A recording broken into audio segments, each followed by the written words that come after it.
Welcome guys ulit. So ngayon pag-uusapan natin, part 4 na to, types of sourcing. Okay, this is with new strategy na pinaghirapan ko po for how many months. Try and error.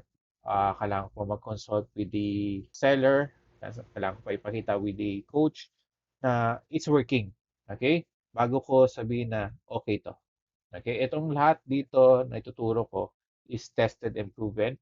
Sa presentation na to, yung iba sinasabi ko lang. Pero gagawa pa ako ng another video na lahat ito is gagawin ko para mas maintindihan nyo po. Okay, this is a presentation ng po muna and then next is the video talaga kung paano ko gawin. Okay, combine natin siya. Okay guys, so let's start. So ang traditional is commonly known for targeting. Hindi talaga siya traditional yung ano niya, ang strategy niya talaga. Ang pangalan ng strategy niya, targeting. Okay? Kapag may sales sa isang website, pupunta lang namin. Kung may deals for a day, punta lang din namin. Kung may clearance, punta lang namin.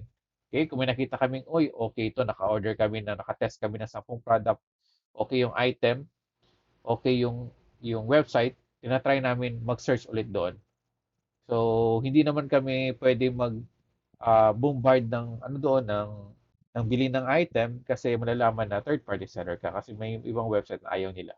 So basically ito po yung strategy. So sales, deals for a day. So marami na po akong PDF na pinadala sa inyo. So gagamitin niyo pa yung clearance. Yes.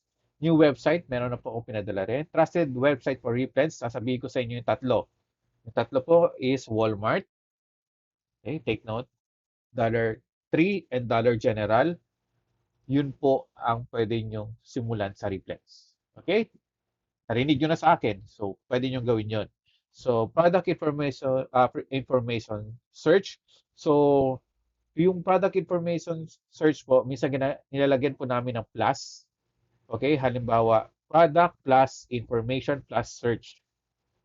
Okay? Kapag may tinatarget kaming item, lalo na yan, yung mga naubusan kami ng supply, tapos grabe yung mag-sale yung item, hanap kami ng another supplier, ginagawa po namin yon. Product information, kinukuha po namin yung product information, yung description niya mismo, yung mga one sentences niya, nilagyan namin ng plus. Okay? Yun po ang algorithm ni Google. Okay? Another clue na naman. Okay? So, ginagamit din po namin siya sa wholesale kapag naka-open ka ng account. Traditional po. Okay? Yun ang targeting. Okay? Explain ko ba yung further sa trading na to? Explain ko po. Palagi ko yung wholesale, last part na po yun. Okay? Product information, papakita ko sa inyo paano gawin yun. Okay? Reverse sourcing po. Okay? Brand searching, pinakasikat sa lahat, brand. Okay? Sinasabi ko palagi brand. Store stalker. Okay? Meron po akong criteria na binago dito. Okay? Nasa presentation ko po. So, take note po yan mamaya. So, rabbit trailing, nandiyan na po yung customer who viewed this. Okay? Customer who bought this. Okay? Suggested items. Okay? Yan po ang rabbit trailing talaga. So, sinabi ko lang ata yung kung itong item, yung plus item sa baba, yung suggested niya na ito yung binibili ng mga so ng mga buyers, so ng mga customers, so pwede nating i-search din yon. Pero ang pinakamaganda po talaga gamitin po is customer who view this. Rabbit trailing din po yun. Yung pinahaba ko lang ata yun kasi hiniwalay ko siya para mas maintindihan nyo.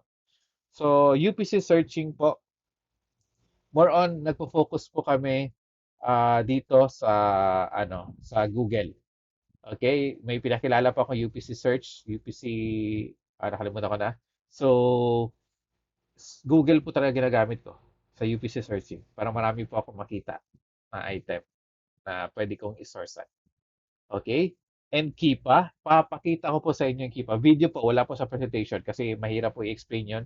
Kailangan po hiwalay siya. Okay? So, mga bagong strategy na natutunan ko. And then, yung pinag-aralan ko, sabi ko nga, for how many months and how many weeks na puyatan, eto yun. Private label po, reverse. Okay? So, private label, hindi po tayo abot dyan. So, heads up ko na kayo. Okay? Kasi madugo madugo ang analyzation yan. So, hindi ko pwede isama sa course na to kasi oversaturated ng brain nyo.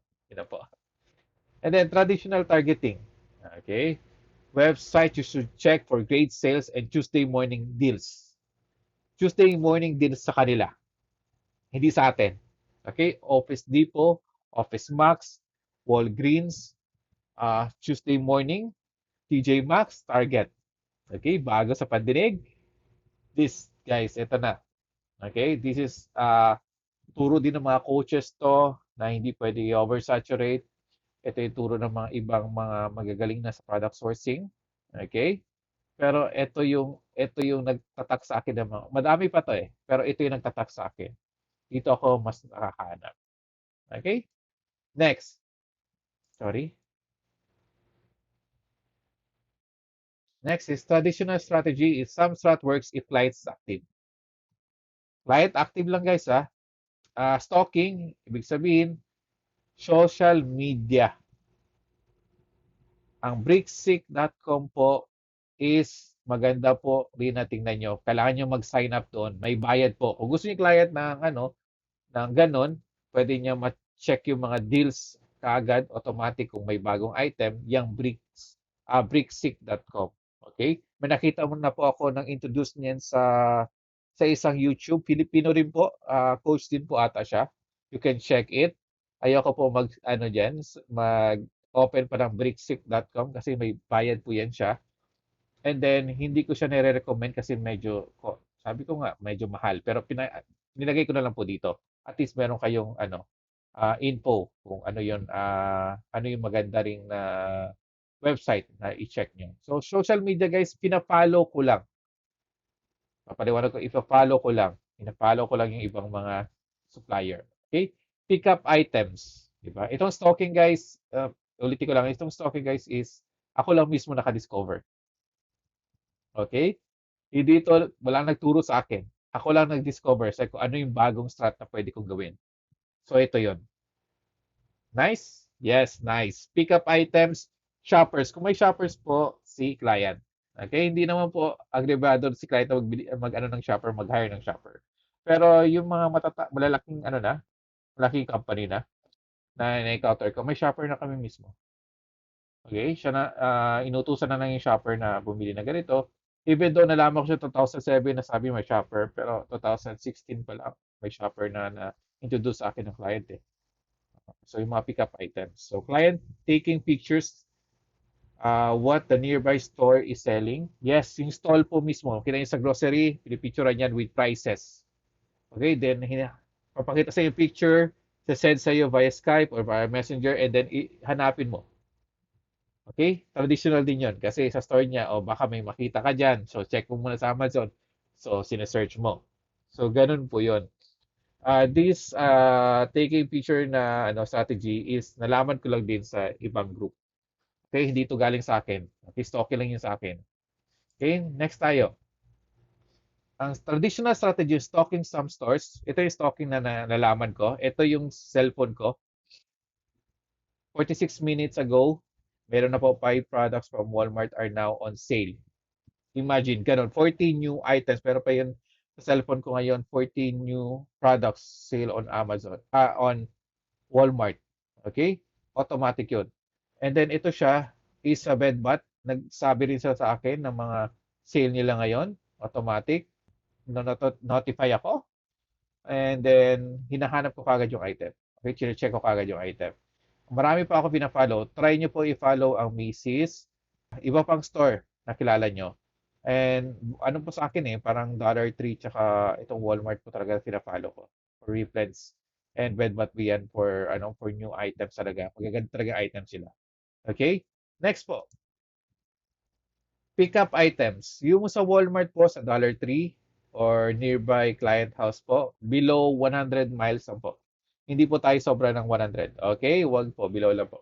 So makita yung sa Walmart, pick yung pick up, delivery, change yung nyo, tawag ito, yung zip code nyo kahit ilagay nyo, and then bibigyan kayo ng mga item na available sa nearby store nyo na Walmart.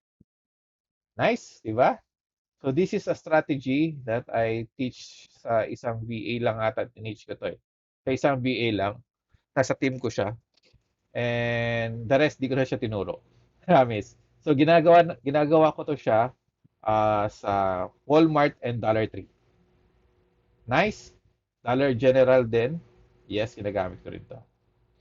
Or this is a strategy for a replens. Okay, for pickup items. Yung iba kasi pickup items na. So, kung active si client, why not? Try nyo mag-suggest kay client. Next is strategy, sabi ko nga, taking pictures. Okay? So, meron po itong nakita ko sa isang course or nakita ko sa isang coach. Di ko to alkinin kasi hindi naman tugas-tagas sa akin yung strategy na to. Kanya to. And ang galing talaga eh. Ang galing na nasuggest ko sa client and then active siya. Boom! 10K a month kagad. Ganun kaagad yung sale. Ha? Ganun yung sale namin. Ang bigat, sabi ko, galing. Ang DPCI po, makita nyo, DPCI is Department Class Item. Okay? Kung sa terminologies, alam nyo na po sana to.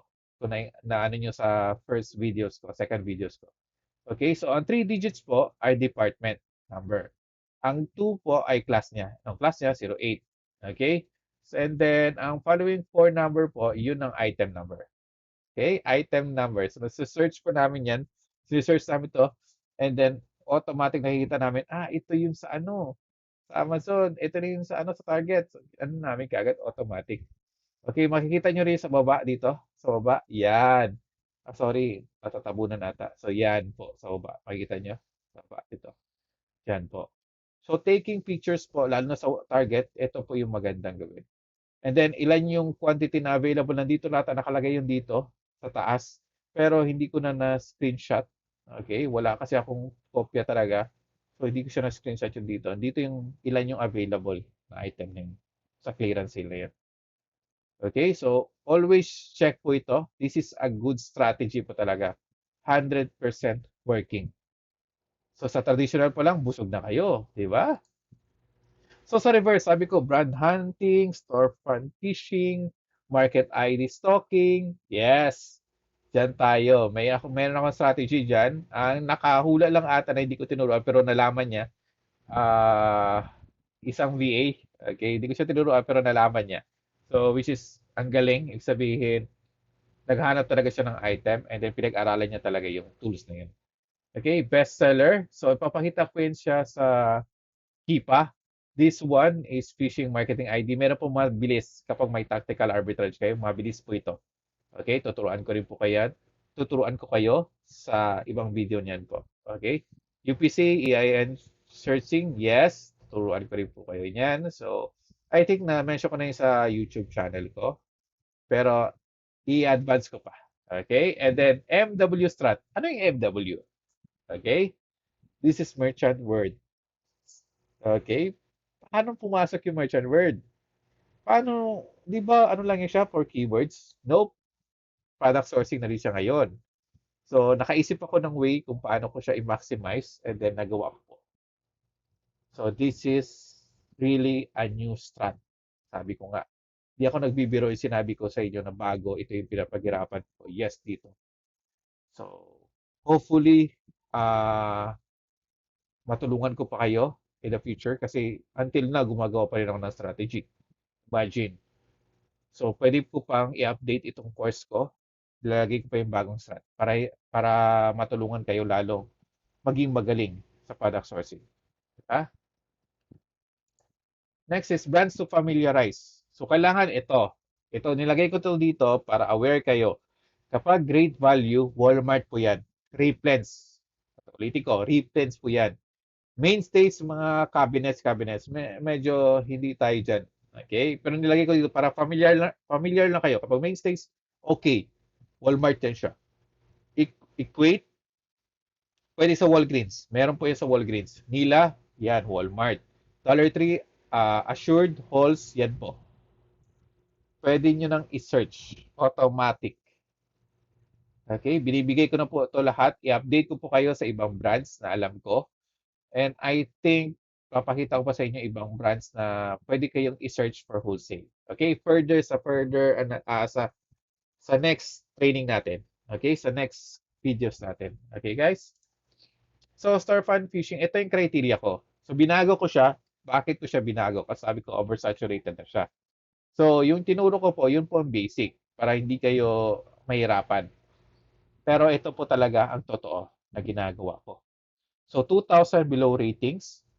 Sir, di ba 1,000, 1,005 lang yung sinabi mo? Yes, 2,000 yung talaga yung tinitingnan ko. Okay, minsan 3,000 pa nga. Okay? Bakit umabot ka 3,000? Kasi yung iba, wholesaler, at the same time, online arbitrage. And then, nalaman ko po, kung mapapansin nyo, nag-okay na po ako sa logo, yung mga, yung mga store na may logo. Yes po, nagsa-search na rin po ako doon. Okay? Kasi sinabi ko, lahat po kasi nagsabi ng mga seller dati, huwag kayong magpunta sa mga logo. And then, tinry ko po siya, nag-search po ako, kasi matigas yung ulo ko sa try ko nga. May nakikita po ako magandang item. Okay? Papakita ko ng sample niyan. Okay? Gagawa tayo ng another video for that. So, 85 to 100% positive reviews. Sir Z, bakit 85? Medyo mababa na yan. Guys, meron lang yung ibang matitigas ang ulo. Nung alam mo, gusto na niya na i-try na mag-sale sa Amazon. Pero okay naman yung item, pero di nila alam paano gamitin ng maayos. So, ginagawa ko is ni-check ko ba further yung item and then nalalaman ko, pwede pala ito siya gawing ganito. So, pwede ko pa siya gawing bundle. Pwede ko pala siya gawing multi-packs. Di ba? Bibigyan ko ng idea kayo sa next training natin, na papasok na next training natin kasi pag-uusapan natin yan.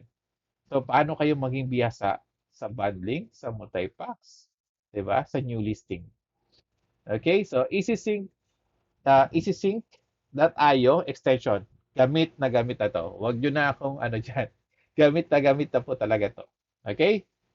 Next po. So, quick tips lang po. Updated ko po ito. Ito po yung bago kong nalaman sa mga uh, hindi dapat nyong i-searchan yung website. So, is website legit or can be trusted? Update. This is update, guys. So, una pa lang pag-open nyo sa isang website, makikita nyo na ito. Click here. Diba? Magagulat ka, bakit nandito ka agad? Kasi tinuro namin dati kung paano malaman yung scam yung website kapag may lock, kung meron siyang yung website niya is same lang din yung sa domain niya, same lang din sa email niya. Ayun guys, marami ng scam na ganito. Ito bago lang ginawa. So dapat 7 months and up. Ito yung bago kong 7 months bago siya ginawa yung FB na yon. Tapos mapansin nyo wala masyadong like. Yan, makakaba na yan. Wala masyadong engagement sa mga posting. Makakaba na yan. So sabi ko sa inyo, engagement. In front page, there is a click button of SM, social media icons kagad. Ito na yon. So this is an update for the mga scam websites. Okay? Kung bago pa created, mga 2021, kabahan na kayo. Okay? Para siyang legit pero hindi. Okay? Papakita ko sa iba yung ibang website and hopefully maka-encounter tayo sa live sourcing ko. And then sasabihin natin kung paano ko nalaman na ito siya legit o hindi. Okay, so that's all for now. And then I will create a video explaining those reverse sourcing using tools like tactical arbitrage, Kipa, and merchant words. Okay? Hopefully excited kayo sa next training ko. So, God bless and good luck guys.